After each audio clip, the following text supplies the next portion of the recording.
Jesus, talaga hindi siya magtatagumpay. The Lord, talaga, any reason, gagawin niya lahat. So, okay, praise the Lord. So, sa oras na ito, at mag-alas 11 na pala. Praise the Lord. Palakpakan natin ang ating mahal na Panginoon sa buhay ng ating mahal na pastor sa magdadala ng kanyang salita. Okay na ba ito? Walang iko? Alisin ko yung iko ko. Okay na? Okay, tama na. Tama na lang. Okay, salamat sa Panginoon. Narito tayo, kahit paulan. May nagtanong sa akin kung tuloy daw tayo. Alam mo, kung hindi ka sanay sumama, tatanong ka kung tuloy ba tayo. Pero para sa mga madalas na, wala nagtanong. Kasi sanay ka na. Tama? So, salamat sa Panginoon, kahit kung saan tayo. Yung dinadalawan niya ng aking din kapatid, yung anak sa Dasma. Maliit lang din ang church, talaga ganapin. Yung anniversary nila bukas. So ito pong ating gawain, ipag-usapan natin na dito po yung ating worship. Pahinga muna tayo bukas. Okay, kasi isa lang ang ating focus. So ito pong ating topic ay applicable ito sa ating journey, sa ating transformation.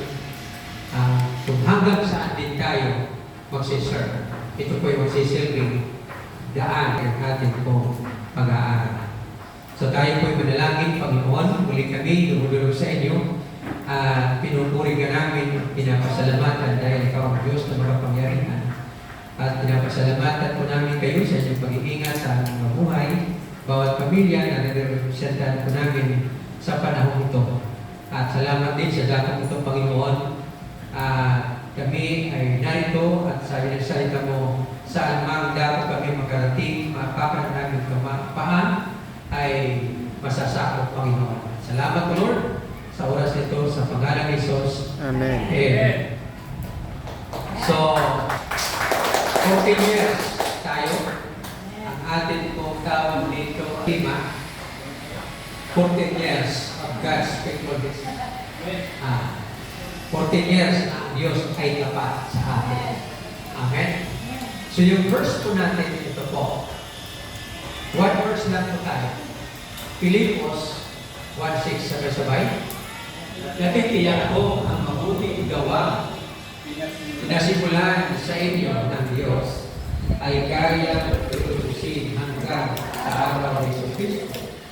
And I am sure of this, that He who began a good work in you will bring to completion at the day of Jesus Christ. So ang ating pong paksa po dito, ang topic natin ito, ang Diyos na nagsisimula ay siyang nagtatapos. Okay. Una sa lahat ng Sister Roma, meron tayong ganito. Tapos meron pa pagturo. Ilaw siya. Ay, lalabas din. Bakit lang siya? Gusto sa panili niya. Okay. So, yung background po dito, tingnan muna natin yung background. Isinulat ng Apostol Pablo ang sulat sa mga taga Pilipos habang siya ay nakakulong sa bilangguan. Sa kabila ng kanyang kalagayan, puno ang kanyang sulat ng kagalakan at pag-asa. Pinapalakas niya ang loob ng mga mananampalataya sa pamamagitan ng pagpapaalala na ang Diyos ang nagpasimula ng kanyang gawain sa kanilang buhay. At hindi niya ito pababayaan hanggang sa ganap ito matapos sa pagbabalik ni Kristo. Grabe, no? Ang kanyang kalagayan nasa bilangguan, pero sa kabila ng kalagayan, grabe, puno pa rin siya ng kagalakan at pag-asa. Nakakapagpalakas pa siya ng loob ng mga Kristiyano sa Kulosas. Kasi yan naman po ang naging panghuling nag-mentor. Ang totoo ang Kulosas, ang nag-pioneer nito ay isang si Epapras na na-meet niya doon sa Macedonia, katapos umuwi dito sa Colosas. siya nagpahigyan. Pero si Apostol Pablo pa rin ang naglinto. Kaya, ang atin po ngayon talagayan, ilalagay po natin sa buhay ng mga taga-Kolosas. Kasi ang mga taga-Kolosas, pinapalakas niya ang loob ng mga mananampalataya sa pamagitan ng pagpapaalala ng Diyos. Amen? Na ang Diyos po ang nagpasimula ng kanyang gawain sa kanilang buhay. Ngayon, sabi ko dito, hanggang sa ganap ito matatapos sa pagbabalik ni Kristo. So ang ating pong layunin dito, titignan natin sabay-sabay pa tayo. Pagkatapos ng mensahe ito, ang mga tagapakinig ay magkaroon ng katiyakan sa katapatan ng Diyos. Magtiwala sa proseso ng pagpapabanal ng Panginoon. Patuloy na mamuhay ng may pananampalataya at pagtitiis habang hinihintay ang pagbabalik ni Kristo. So, tatlo pong layunin. So, ngayon, mayroon tayo dito panimula. Tatanungin ko nyari kayo, may nasimula na ba kayong proyekto o gawain na hindi ninyo natapos? Ha? Taas ang kamay kung may nasimula na kayong proyekto pero hindi natapos. Wala pa na-umpisan? Wala pa nasimula, kaya wala tatapusin. Ano ang naging dahilan kung hindi natapos? I-ugnay natin ito ngayon sa ating buhay. Maraming tao ang mahusay magsimula, ngunit nahirapan magtapos. Ngunit ang Diyos ay hindi tulad natin. Kapag siya ang nagsimula, tiyak na matatapos niya. Kasi po yung atin po topic, ang Diyos po ang nagsimula, gumawa sa atin, paano tayo naging Kristiyano, at siya po ang tatapos. Ang tanong, hanggang kailan ito matatapos, pag-aaralan po natin. Ito po yung journey. Kaya sabi po dito, ayon sa Pilipos 1:6, may tatlong katotohanan na ipinapakita tungkol sa gawain ng Diyos sa buhay ng bawat mananampalataya. Sabihin mo yung katabi mo, mayroon pong tatlong katotohanan na ipinapakita tungkol sa gawain ng Diyos sa buhay mo. Okay. Kaya, sa buhay po natin, bawat isa, mayroon pong tatlong katotohanan na ginawa ang Diyos sa bawat isa sa atin. At aalamin po natin kung ano po itong ginawa niya sa atin. Hindi po ito gawain natin. Ito po ay gawain ko ito paano tayo naging Kristiyano. Wala naging Kristiyano na pag hindi ang Diyos ang gumawa. Tama? Hindi po maraming mga katuruan na ang pagiging Kristiyano ay gawain ng tao. Hindi po yan tama. So, ang Diyos po dito ang atin po sentro. Ngayon, simulan po natin kung ano po ang una.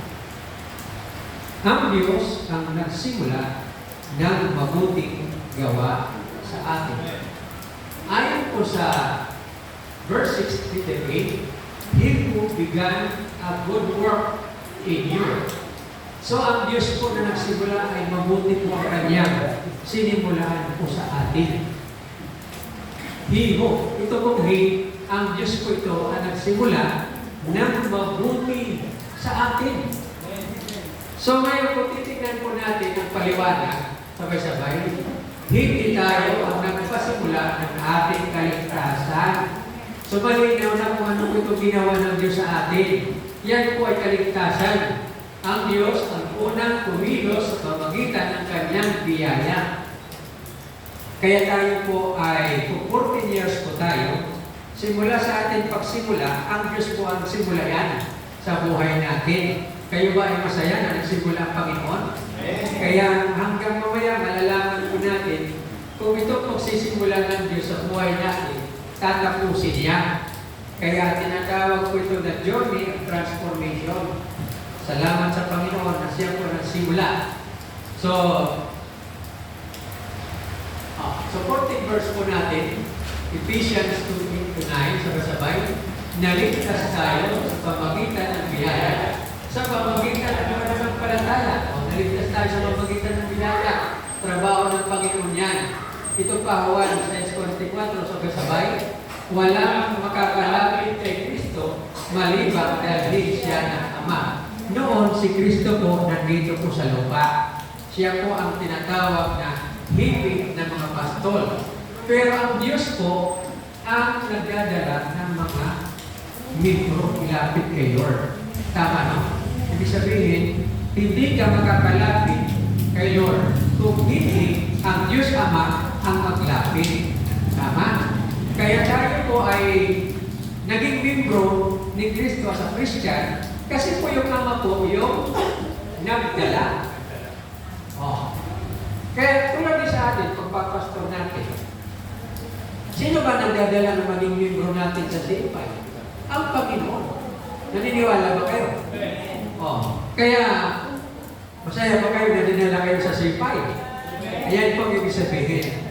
Kaya, kung alam lang po natin ang pagpapastor, hindi natin trabaho ang pagligtas ng bawat membro. Tama, ang pastor, tagahangin lang. Iba ang tagaluto. Tagahangin lang tayo. Oh. So, yes God. Sila, sabay-sabay. Ang sino man kay Kristo ay bagong nilala. Kung hindi tayo inilapit kay Kristo, hindi tayo magbabago. Kaya hindi mo sasabihin na kahit anong prayer mo na gusto ko gumawa, gusto ko bumayad, hindi mo magawa. Kasi nga, sarili mo lang. Pero kapag ang Diyos ang tumilong, magagawa ng Diyos yan. Kaya huwag ka problema kung hindi nababago, naayos ang buhay natin, pamilya, mga anak. Lapit na natin trabaho ng Panginoon siguro, ibang prayer natin. Baka sasabihin natin, Lord, ikaw naman talaga gumagawa. Gawin mo na. Thank you, Lord. Pero hindi natin dinitan ng Panginoon. Naawa po. Magpakaawa na lang po tayo. So, yan po ang una. Ang Diyos po ang nagsimula. Ang natin kalimutan yan. Pangalawa, ang repetition pa pala. Sabay-sabay. Magpakumbaba sapagkat ang kaligtasan ay biyaya. Magpasalamat sa Diyos sa kanyang inisyatiba. Ang ibig sabihin ng inisyatiba? Initiative. Ang Diyos ang nanguna gumawa, hindi tayo. Praise God. Hindi siya inutusan. So, praise God. Pangalawa, madali nito natin, ano? Madali naman talaga. So, ang una, ang Diyos ang nagpasimula sa pamagitan ng kanyang biyaya. Ngayon, ang Diyos ang patuloy na gumagawa sa atin. Kaya huwag kang titigil. Kasi kung tumigil ka, paano makakagawa ang Diyos? Okay, so ang pagkilos dito ng Panginoon, tingnan natin ang talata ng be will in relation. Ayan po ang talata. Pag binasa po sa Tagalog yan, talagang tatapusin niya ng Panginoon. Patuloy.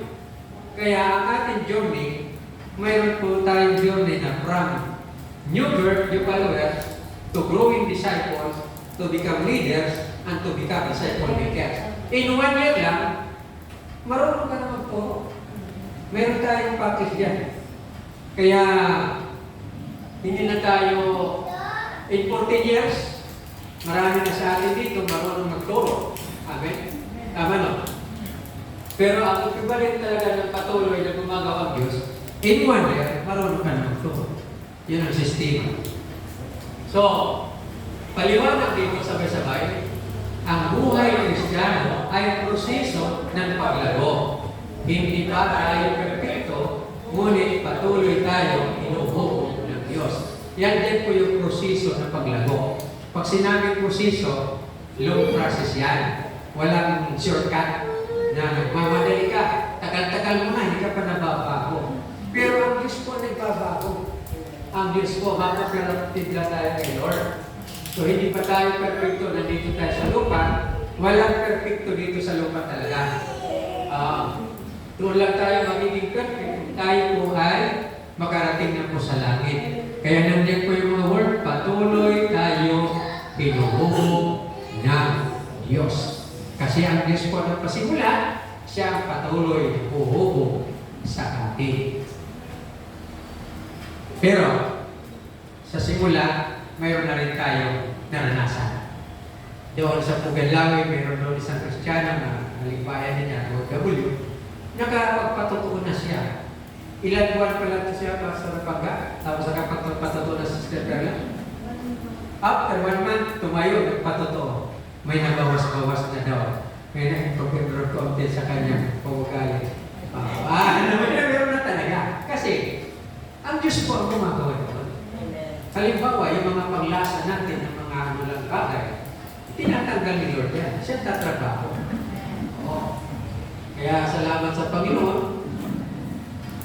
Supporting verse po natin. Sabay-sabay. Itinalaga tayo maging kawakis ni Kristo. Yan po yung word na itinalaga. Yan po ang programa ng Panginoon na sinimulan niya tayo, pero ang layunin niya hanggang maging kawakis ni Kristo. Pangalawa, 3:18 at 2 Corinthians. Sabay-sabay. Binago tayo ng Espiritu mula sa isang antas ng kaluwalhatian tungo sa iba. Praise God. Hebreo, dinidisiplina tayo ng Diyos para sa ating kabanalan. Palagi po nababanggit yan si Kristo, Espiritu Santo, nandiyan po yung Diyos. Trinity. Tatlong persona na kilos po sa atin, working together sila. Si Kristo, ang Diyos Ama, then the Holy Spirit. Puro kapital po yan. Kasi Holy Trinity yan na nakilos po sa atin. So napakaganda. Dinidisiplina tayo. Pag binasa po ninyo yan, pag dinidisiplina, minamahal ka. Yan po yung talata doon sa atin sinimulan ng Panginoon. Ang una, Diyos ang nagsimula. Pangalawa, pinagpapatuloy niya. So sa kanyang pagpapatuloy sa atin, ganyan po ang layunin na maging katulad ni Kristo, binabago, dinidisiplina. Amen? Para katulad lang ito sa ating pamilya. So anong application po natin dito? Sabay, huwag mawalan ng pag-asa kapag may kahinaan. Magpatuloy sa pananalangin, pagbabasa ng salita, at pagsunod. Kurado na talaga. Dalawa na pala. Okay. So, ang Diyos ang nagpasimula. Ang Diyos ang magpapatuloy paano ka bubukit. Kaya, bakit hindi nakakapagpatuloy, di ba? Kaya, kapag ikaw kasi naging Kristiyano, ang journey doon, para ang Diyos magpatuloy, mag-a-attend mo ka ng discipleship, mag-aaral ka ng study, hanggang maging growing disciple ka, hanggang maging disciple maker. Itong number 2, disciple maker ka na dapat yan. Matapos mo yung stages. So punta tayo ngayon sa number 3. Ang Diyos ang magtatapos ng kanyang gawain. Ngayon, dito natin malalaman kung hanggang kailan ito tatapusin. Number 1, sa Hebrew, yan po ang atin, verse 6, letter C. Until the day of Jesus Christ. Aba, pag naririnig po ninyo hanggang sa araw ni Kristo, ano inyong pagkakala? Kung halimbawa, kung kailan ka naging Kristiyano, doon nagsimula, trumabaho ang Diyos sa iyo. Ang Diyos Ama. Ngayon, ang tanong, sinasabi dito hanggang sa araw ni Kristo. Ano sa tingin po ninyo yung araw ni Kristo? Kasi tapos na si Kristo pumunta dito eh. Ano ito? Hanggang pagbalik. Kita po ninyo? Ibig sabihin, ang pagtrabaho ng Panginoon sa bawat buhay, simula ka maging Kristiyano, hanggang marapture ka. Hanggang second coming. Pero hindi natin alam ang second coming. Pero at least hanggang kung kailan ka mamatay. Tama? Mr. Berley, hanggang namatay. Tigil na siya. Tama, no? Parang gano'n. Pero nakita po natin, kasi ang until the day of the Lord Jesus Christ, ang ating kasi tinatawag na grace period. Yung grace period, panahon ng grasya, simula si Kristo pumunta dito, di ba, pag-akyat niya sa langit, after his resurrection, umakyat sa langit, doon nagsimula yung grace period ng pangabaral.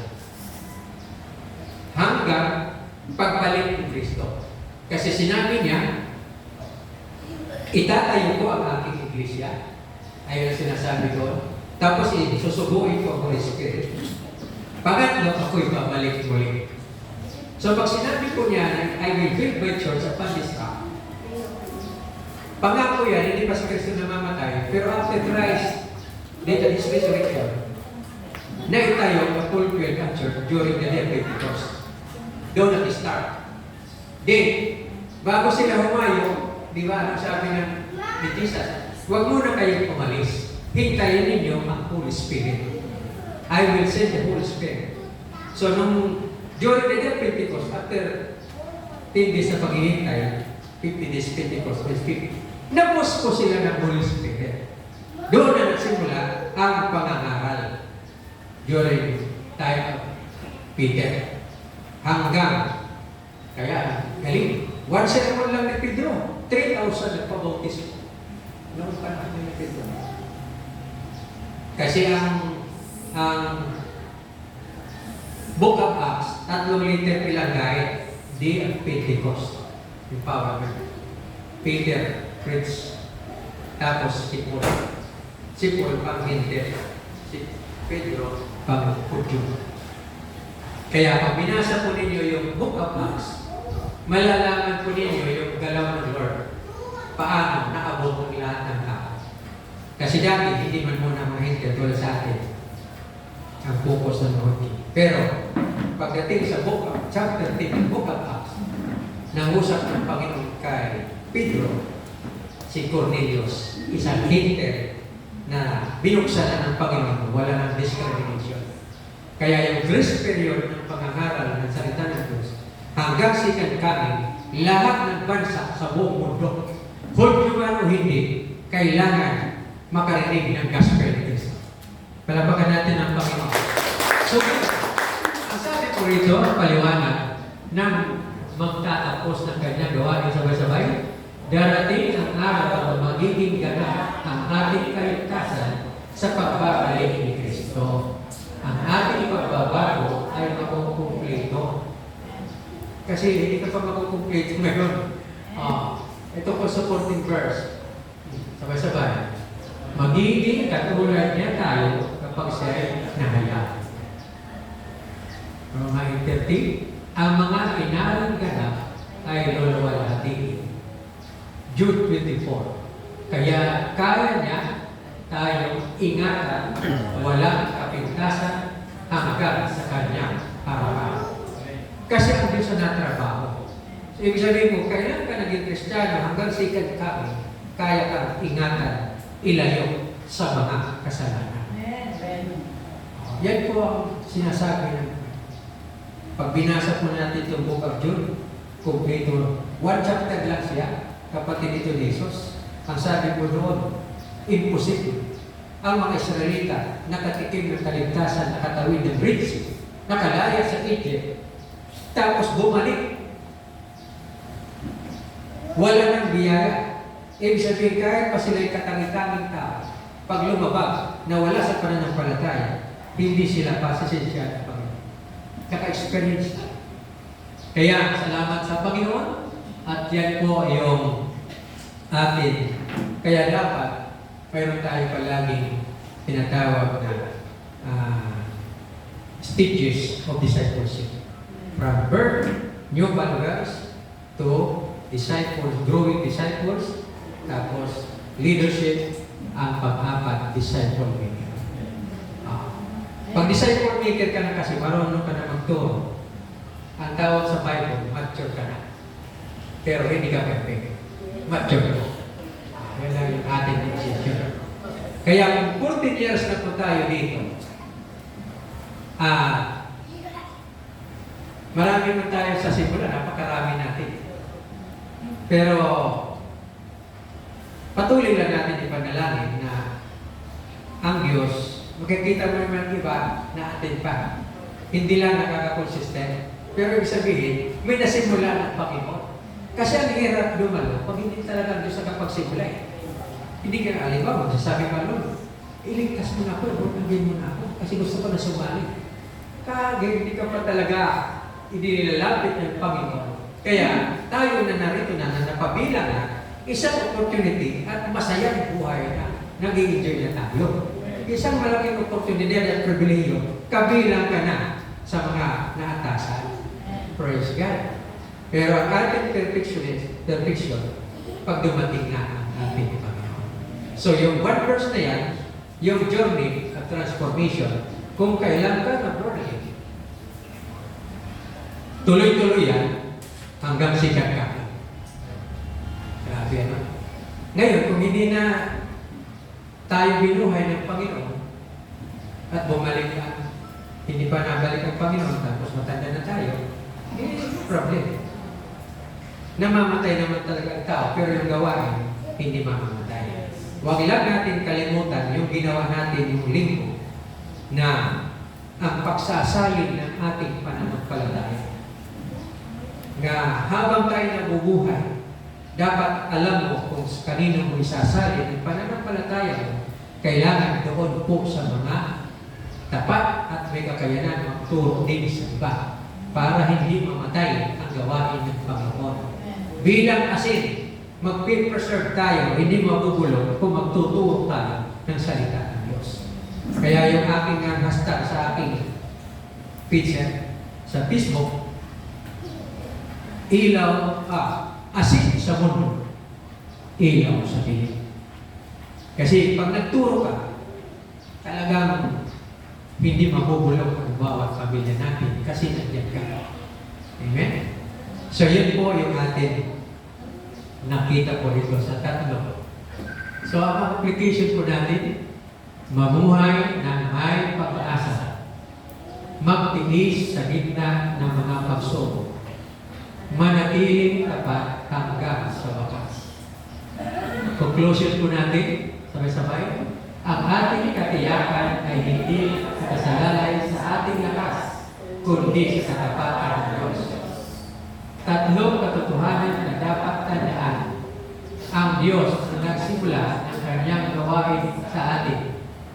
Ang Diyos ang patuloy na gumagawa sa atin. Ang Diyos ang magtatapos ng kanyang gawain sa atin. Kita mo yan? So ano pag gagawin natin? Opera na lang tayo kay Lord. Opera. Praise God. So ang atin po, sabay-sabay, hindi man mabilis ang ating paglago. Ang mahalaga ay hindi tumitigil ang Diyos sa kanyang paggawa sa ating buhay. Hallelujah! Ito naman ang hamon. May bahagi ba ng inyong buhay na tila nawawalan ka ng pag-asa? Meron ba nawawalan ng pag-asa dito? May proseso ba ng Diyos na gusto mong takasan dahil sa hirap? Halimbawa, gusto ka ayusin ng Diyos, tapos lumalayo ka, natakbo ka. Meron bang ganyan? Pinaproseso kang ayusin, pero parang umiiwas tayo. Kaya tinatanong tayo, may proseso ba ng Diyos na gusto mong takasan dahil sa hirap? Magtitiwala ka ba na ang Diyos na nagsimula ng kanyang mabuting gawa sa iyo ay tapat at tatapusin ito? Amen. Ang talata po natin ng pambakas, sabay-sabay, maging matatag kayo, hindi natitinag, laging sumasagana sa gawain ng Panginoon, yamang nalalaman ninyo ng inyong pagpapagal sa Panginoon ay hindi wala kabuluhan. Hallelujah, pagwakas, pangunahing katotohanan, ang Diyos ay hindi lamang Diyos na ng magandang simula. Siya rin ang Diyos ng tagumpay at pagtatapos. Kaya magtiwala, magpatuloy, at mamuhay ng may pag-asa hanggang sa araw ni Jesucristo. Let's pray. Panginoon, sa oras nito, salamat, Panginoon. Kung kailan kami nakakilala sa inyo, ito po ang inyong sinimulan at itinutuloy mo hanggang pagdating sa araw ni Jesucristo. Sa aking buhay, Panginoon, Sinimulan mo ang buhay ko sa 1983. Hanggang ngayon ay patuloy mo, pinagpapatuloy mo ang gawain hanggang saan man ang edad namin, hanggang kailan man si Lord babalik. Kasi ang salita mo ay nagtuturo na mapalad ang manggagawa na pagdating ni Jesus Christ, nasa gawain, masipag sa gawain. Kaya bawat isa sa amin, Panginoon, iba-iba po ang starting namin. Ano na ang tagal namin? 14 years pa lang ito. Pero salamat, Panginoon, sa 14 years. Nakatapatan po ninyo. Dahil ito pong 14 years na aming paging Kristiyano ng CFI, katapatan po, Panginoon, ang makikita po namin dito na hindi ka, ikaw ay nagtsatsaga palagi. At panalangin namin sa aming mga kasamahan na hindi minsan namin makasama sa street ng isang buwan. Aming dalangin na maturuan sa isang journey kung paano ka gumagawa sa pamagitan ng discipleship. Maraming salamat, Lord. At bawat isa sa amin ay gamitin mo kami na matuto magsalig ng aming pananampalataya sa kapwa, sa mga taong may katapatan at kakayanan na magtuturo din sa iba upang hindi mahulog at hindi matitig at mamatay ang gawain mo sa buhay namin, Panginoon.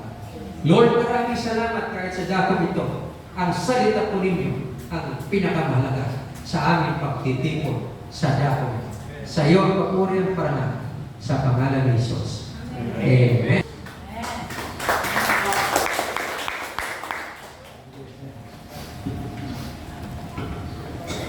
Praise the Lord. Hallelujah. Nag-bless ba kayo sa mensahe? Amen. So, tuloy lang. No? Kahit marami tayong mga struggle. Ako, minado rin ako na hindi na ako consistent. Pero sabi ko, Lord, gawin niyo ako palagi. Yan lagi ang prayer ko. So, patuloy lang tayo sa ating Panginoon kung ano ating kasimulan dahil hindi naman tayo iiwan, hindi tayo pababayaan ng ating mahal na Panginoon. Amen? Hallelujah. So, sa oras na ito, tayo dadako sa ating pagkakaloob. Tinatawag ko si Ate Roma for lights and offering. Baka meron kang challenge o ano. Basta ikaw pa. Hello, ayan po. Dito na lang po tayo sa sunod na yun ko ng ating pagsamba sa Panginoon.